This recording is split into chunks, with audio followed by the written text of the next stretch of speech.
what would you say are the biggest or most critical differences between speaking in a room live and in person versus virtually on camera? And what I noticed when we started shifting to a lot of virtual presentations, people would come to me and with this line, they say, "Well, I used to be good in the room, but now on camera, I'm not so good." Uh, and the reality is, they weren't so good in the room um, because what happens is the camera magnifies your flaws.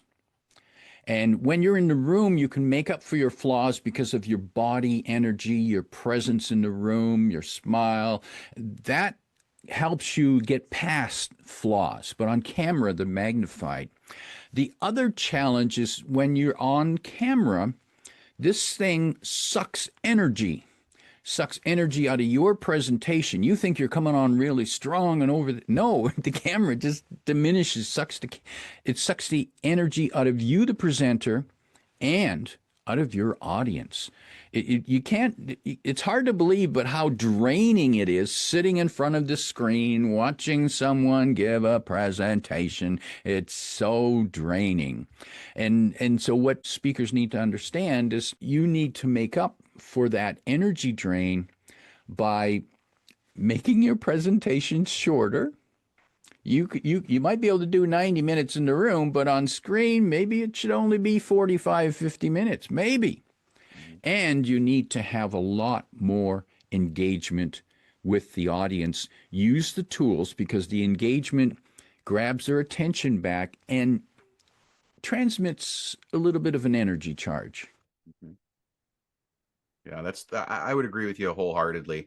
I think that when you're in a room, physically you transfer energy naturally, right? When you're in the same room, but being able to do it virtually, it has to be intentional. It has to be strategic.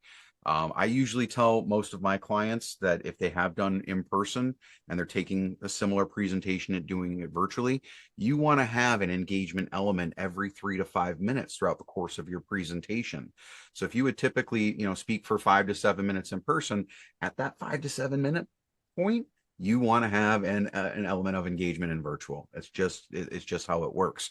And if they do that, more often than not, you're going to keep your audience dialed into the monitor that you're on. Right? Let's be honest. Everybody's working from more than one monitor. They've got email, they've got Slack, they've got Teams, right? But if you can keep them clicking in the window where you are regularly, again, 3 to 5 minutes, you're going to keep them tuned into the conversation. And I think a lot of people miss that. Powerful advice there. Yes, yeah. You've got to engage them throughout. You've got to, the engagement is like spice that you sprinkle throughout the presentation. You've got to keep pulling them back. And that reminds me, Bernie, I've often been asked the question, George, you've been around for hundreds of years in presentations. When I started presenting, we were standing around the campfire drawing pictures on the wall of the cave.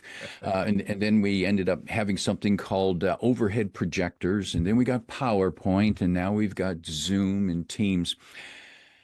The technology's changed tremendously, no question. But what I have seen change more than that is people's attention span.